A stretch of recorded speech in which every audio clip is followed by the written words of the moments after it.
வணக்கம் and welcome to Raji homemaker channel. இன்றைக்கி நம்ம ஒரு இம்யூனிட்டி பூஸ்டிங் க்ரீன் சட்னி தான் பார்க்க போகிறோம். இது இந்த மான்சூன் சீசனுக்கு இம்யூனிட்டியை டெவலப் பண்ணுறதுக்கு ரொம்பவே ஹெல்ப்ஃபுல்லாக இருக்கும்.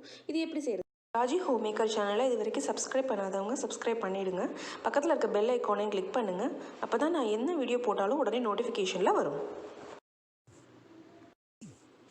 இன்றைக்கி நான் ஒரு மீடியம் சைஸ் தக்காளி எடுத்திருக்கேன். இப்போ இந்த தக்காளியில் பார்த்தீங்கன்னா ஆன்டி ஆக்சிடென்ட் பெனிஃபிட்ஸ் நிறைய இருக்குது. அப்புறம் இதில் லைகோபின்ற கண்டென்ட் இருக்குது. இது உங்களுக்கு இம்யூனிட்டி பூஸ்ட் பண்ணுறதுக்கு இது எல்லாமே உங்களுக்கு ரொம்பவே ஹெல்ப்ஃபுல்லாக இருக்கும்.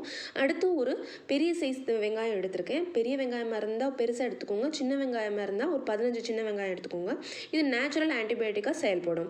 அதனால் நான் வெங்காயம் எடுத்திருக்கேன். அடுத்து 3 பச்சை மிளகாய் எடுத்திருக்கேன். இது ஒரு நேச்சுரலான ஆன்டி அலர்ஜிசிக் ப்ராப்பர்ட்டிக்கு உள்ளதுங்க.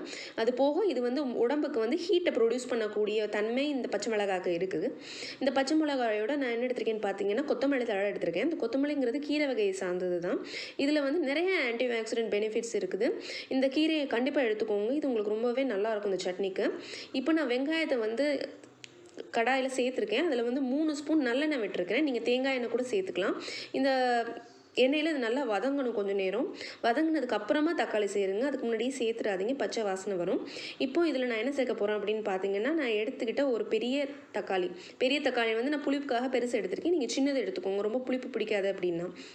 இந்த தக்காளியை வந்து நல்லா வதக்கிடுங்க. நல்லா வதக்குனதுக்கப்புறம் நம்ம சில ஸ்பைசஸ் ஆட் பண்ண போகிறோம். இதில் இந்த எடுத்து வச்சுருக்கிற 3 பச்சை மிளகாவை சேர்த்துக்கோங்க. இதை நல்லா வதக்கிடுங்க. இது வதக்குனதுக்கப்புறம் கடைசியாக தான் நம்ம கொத்தமல்லி தழை சேர்க்கணும். முன்னாடியே சேர்த்துட்டிங்கன்னா அந்த கொத்தமல்லி தழையில் இருக்கக்கூடிய அந்த பெனிஃபிட்ஸ்லாம் உங்களுக்கு வந்து ஹீட்டாகவும் போயிடும்.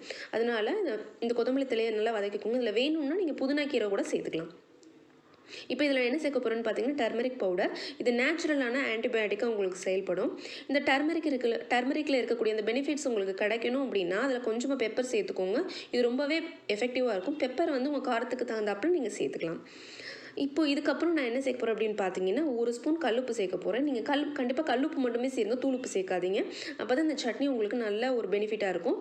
இப்போ இம்யூனிட்டி பூஸ்டிங் சட்னி ரெடி ஆகிடுச்சு. இது கண்டிப்பாக உங்கள் வீட்டில் ட்ரை பண்ணி பாருங்கள். தேங்க்யூ.